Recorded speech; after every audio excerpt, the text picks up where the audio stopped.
أعوذ بالله من الشيطان الرجيم بسم الله الرحمن الرحيم الحمد لله رب العالمين الذي هدانا لهذا وما كنا لنهتدي لولا أن هدانا الله والصلاة والسلام على أشرف الأنبياء والمرسلين وعلى أهل بيته الطيبين الطاهرين المعصومين.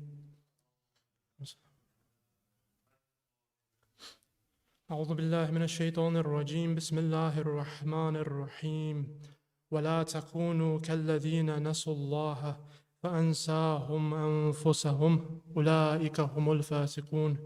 صدق الله العظيم. صلوات الله محمد وآل محمد. Assalamu alaikum jamiyyan wa rahmatullahi wa barakatuh.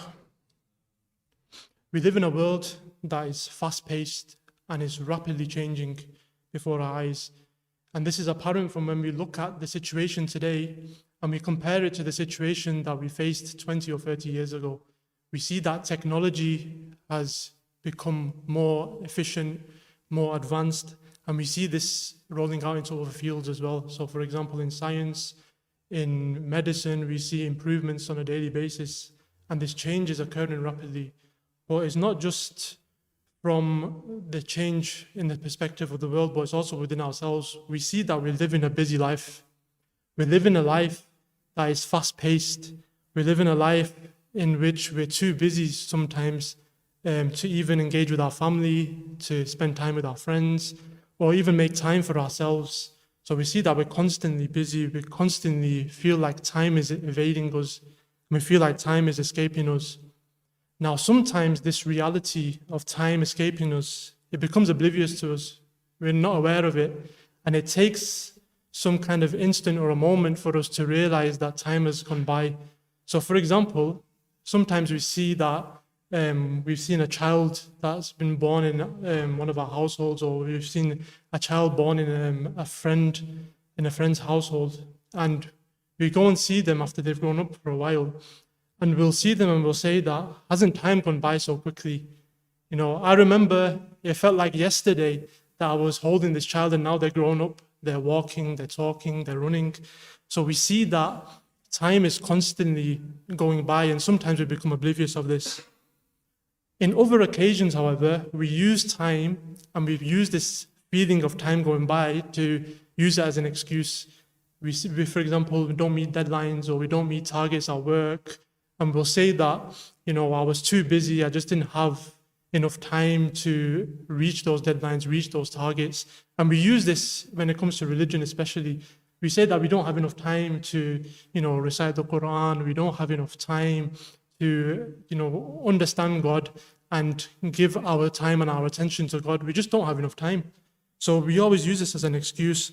Now, the question is this nature of time going by quickly something intrinsic to time, or is it something that's kind of relational, in the sense that, is it something that because of our own actions we feel as though time is going by?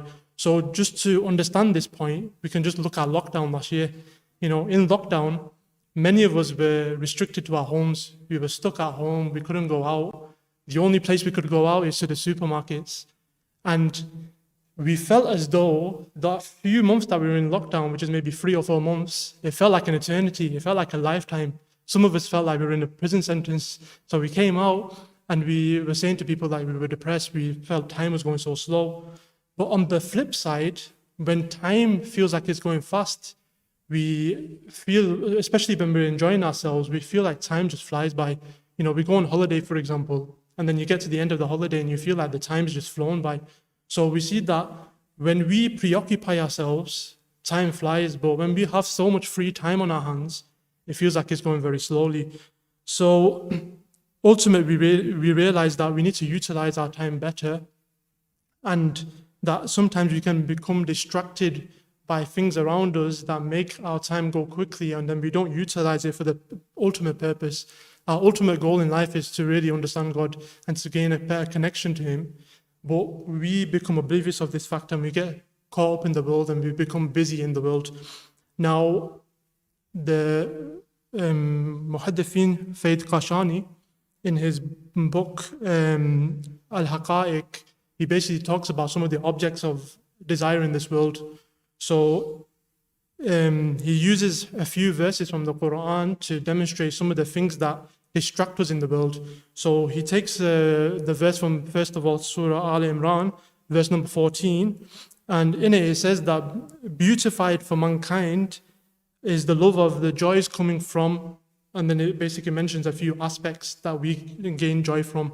So the things that it mentions in the Quran are women, offspring, heaps of gold and silver, horses, cattle, and land. Now, if we were to convert that into modern day language, what we would say is that we have a love for our spouses, we have a love for our children, we have a love for gaining wealth and cars and houses and businesses. And we see this in our day-to-day life. We preoccupy ourselves all our time to our family, to our work, and to repeating the cycle.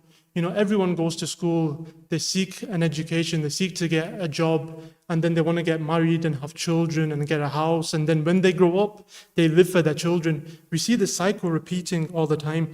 Now, the second verse that he uses is from Surah Al-Hadid, verse number 20, in which it says that know that this world's life is but a sport, it's a type of play, it's an adornment, and we use it to boast amongst each other, and we compete for increasing in wealth and children. So we see all these categories, and we see it in our day-to-day lives that this is something that we get caught up in. So in his commentary of these verses, Faith Kashani says that one of the features that comes about from basically chasing these objects of desire is that we forget ourselves. So it's a strange comment to make. So what does he mean by we forget ourselves?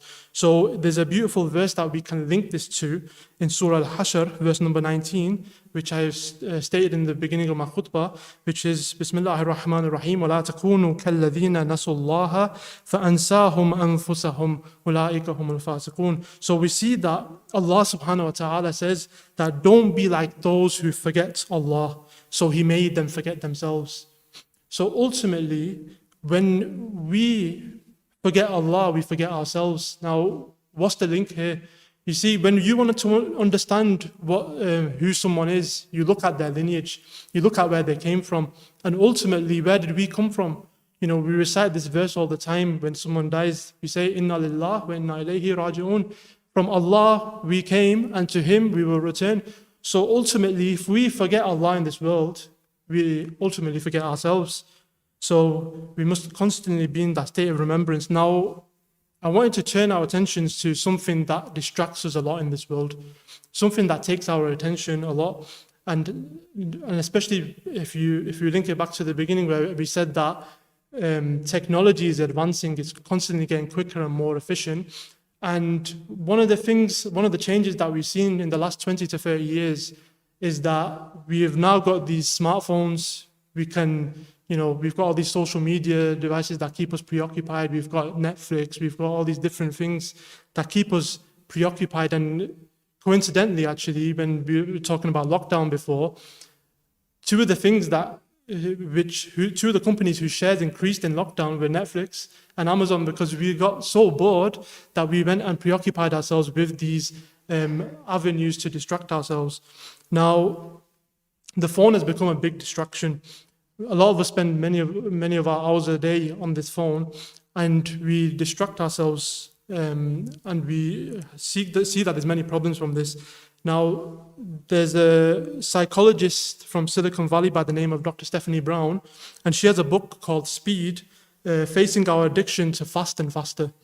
And within this book, she basically highlights some of the problems that we face because of the rise of technology, because of the fact that we're living in this fast-paced world where we're constantly trying to follow people on social media. We're trying to keep up with the news. We're trying to keep up with where our friends are going and what they're eating and which holidays they're going to. We're constantly trying to keep up, and we feel like we don't have enough time to keep up with them. She says that some of the issues that result from social media and from technology and the phones that we use on a day-to-day basis is that we've developed this habit of instant gratification. where we want something immediately. So we see it like if we want clothes or we want to buy something, all we have to do is go on our phone and order it, and then it will be at our doorstep the next day. That's the life that we're living in nowadays. Or if we want food and we crave food, all we have to do is go onto our phones and it will be delivered to our doorstep within the hour. So we see that we're constantly in this kind of battle. And she says that because of this overstimulation that we get from these different avenues of social media and the like, we become exhausted by the fast pace. And this has led to many issues amongst people. So for example, we see that there's a rise in stress levels, there's a rise in anxiety. People seem to have less attention. They can't focus for so long. So we see that, when we're watching a video, we want to increase the speed, or we want to not come to a khutbah which lasts for half an hour. We want a quick khutbah and we want to go home because we've lost our attention. We've developed this attention disorder. And as a result, she says that some of the consequences that have resulted from it are the fact that people don't think as much, we don't reflect as much, and this has led to us being less creative. And it's also caused us to have problems within our relationships and, being distant from people. So we become very insular as a result. So now I just wanted to turn our attention to ways that we can solve these issues. How can we battle ourselves and, struggle against these distractions that we have in the world? So I want to give a few practical solutions to this. First of all, I'm taking the first example from the book Atomic Habits by James Clear, which has been recommended by some of our teachers, and the students have read it as well. Within this book, James Clear basically says that if you make small incremental changes in your life on a regular basis, as opposed to just, for example, we see in Hadith that regular small acts are better than just doing a one-off act, which is like a long ibadah, for example. So if we do regular small changes in our life and we make small improvements within our life, he basically says that if you make a 1% change a day and you carry this on for the rest of the year, you will become 37 times better as an individual. That's a remarkable point to make there. 37 times better if we just make a small 1% change every day in our lives. Now, it's easy to say, give time to God, read the Quran, or, give time to Him and try and understand Him better. But how can we actually pick up a book? How can we, make this time? So he gives the suggestion that, we all have habits. We all have day-to-day habits. We brush our teeth in the morning and in the nighttime. We might have breakfast at a certain time. We might have lunch at a certain time. So he says that take that habit that you have developed on a day-to-day basis and then add that thing that you want to change on with that. So for example, if I have my breakfast in the morning, whilst having breakfast, maybe open a book and read a page. It's not difficult. So add that new habit that I want to improve on with an existing habit so that I can keep building on it. So this is one good advice. Secondly, the psychologist I mentioned before, Dr. Stephanie Brown, she makes a suggestion. She says that when you're on your phone, you see that there's especially on Apple phones, you see that there's a setting called cool down period. Take that opportunity to have a cool down period. Stay away from your phone for an hour in a day. Make that time in the day and stay away from it. And you see this, when you look at your screen time, for example, we get this notification. I get it all the time. Every week it says that you've, for example, averaged 5 or 6 hours a day of screen time. So look at that time and think to yourself when you go to bed at night that how much of that time, how much of that screen time did I devote to God? See, I can give 4 or 5 hours of screen time to my phone, but how much screen time did I give to God in this week or in this day? So use that time, look at that notification and say to yourself that from that screen time, how much screen time did I give to God? How much time did I give to Him? And, if we really are addicted to our phones, they're not necessarily always a bad thing. We have avenues from which we can learn and improve ourselves. And for example, we have our teacher that used to teach here before, Sister Nazmina, has a great YouTube page and social media accounts in which she talks about different Arabic words. Maybe just spend 2-3 minutes a day and learn that. It can all help to improve our relationship with God, our relationship with the Quran, and building a better understanding. of God. We ask Allah to help us improve in these situations and help us to become less distracted with the dunya and give more time to Him, spend more time with Him, and spend time to try and understand our Creator, inshallah. Bismillah ar-Rahman ar-Rahim. Wal-Asr. Inna al-insana lafi khusr. Illa alladhina amanu wa amilu as-salihat.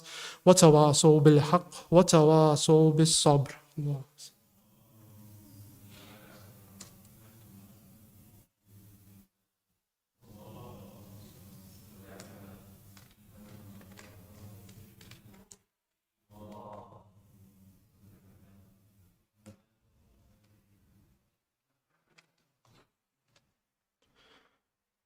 Bismillah ar-Rahman ar-Rahim. Alhamdulillahi Rabbil Alameen. As-salatu was-salamu ala ashrafil anbiya'i wal-mursaleen wa ala ahli baytihi at-tayyibin at-tahirin. Bismillah ar-Rahman ar-Rahim. Wa amma man khafa maqama rabbihi wa naha an-nafsa 'anil hawa fa innal jannata hiya al-ma'wa. Sadaqallahu al-'azim. Salawat ala Muhammad wa ali Muhammad.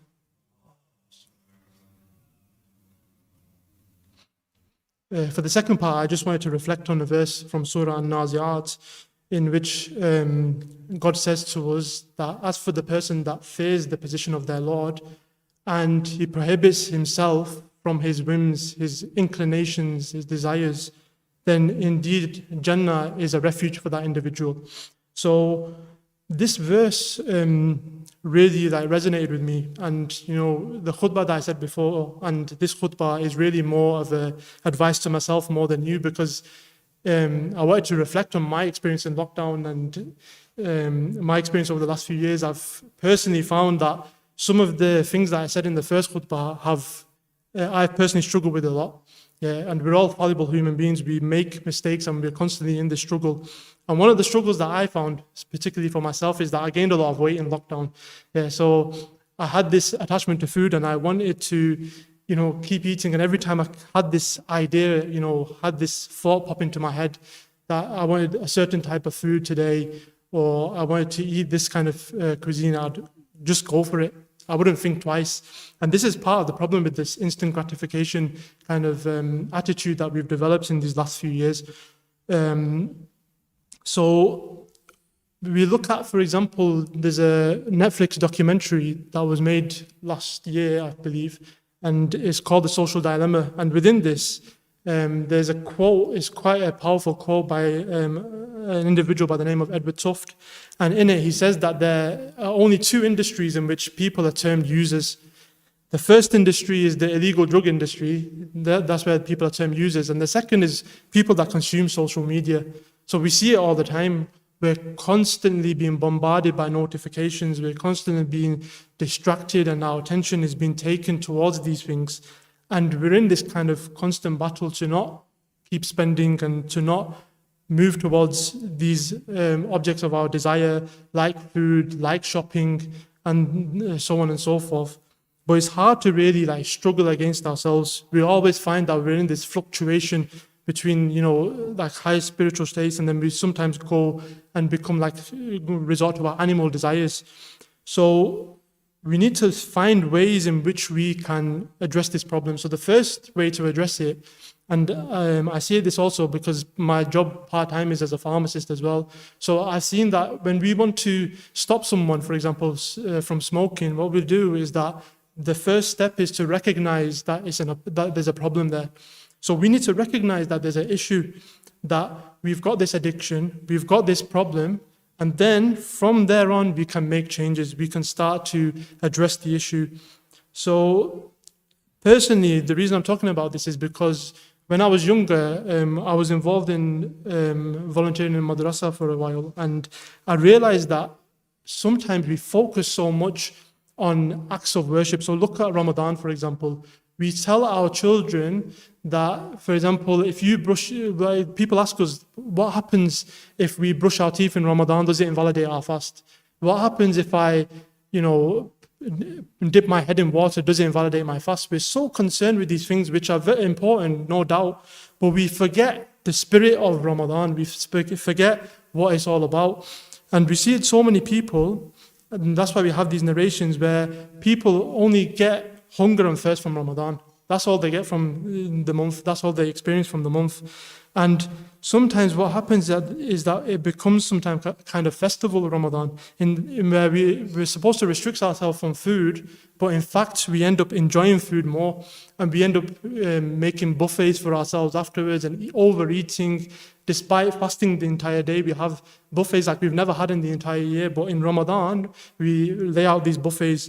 But in fact, shouldn't Ramadan be a spiritual exercise in which we restrict ourselves, we train and exercise our soul, just as the verse in Surah An-Naziyat said, that who prohibits his soul from his inclinations. Why don't we try to prohibit this soul? Why don't we try and exercise this?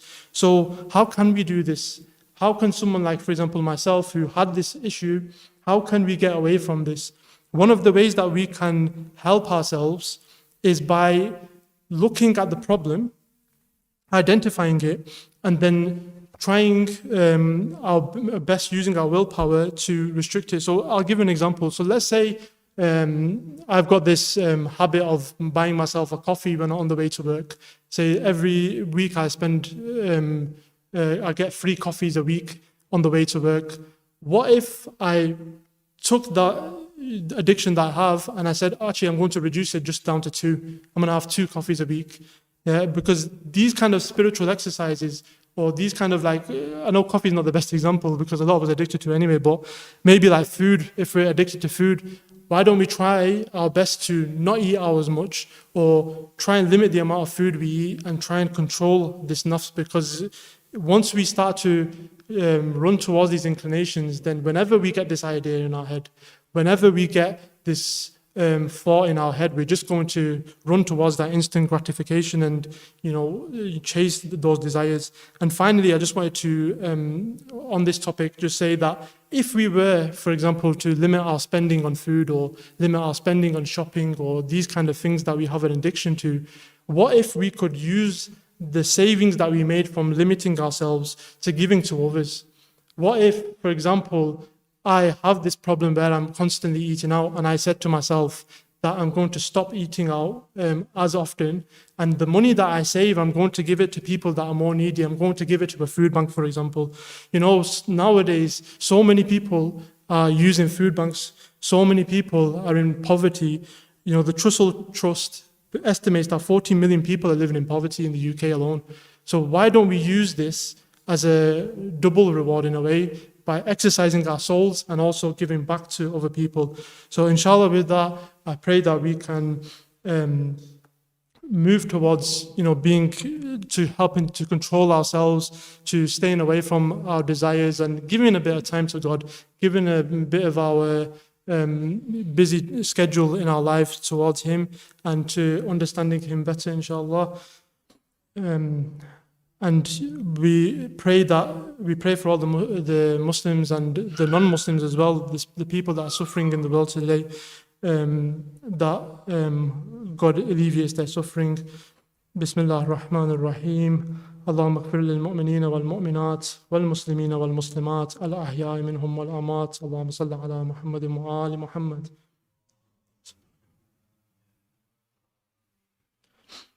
اللهم صل على محمد المصطفى صلى الله عليه وآله وسلم وعلى علي المرتضى وعلى فاطمة الزهراء وعلى الحسن المجتبى وعلى الحسين الشهيد وعلى علي بن الحسين ومحمد بن علي ومحمد بن علي وجعفر بن محمد وموسى بن جعفر وعلي بن موسى ومحمد بن علي وعلي بن محمد والحسن بن علي وعلى حجة المهدي القائم المنتظر. اللهم أجل فرجه وسهل مخرجه برحمتك يا أرحم الراحمين. اللهم صل على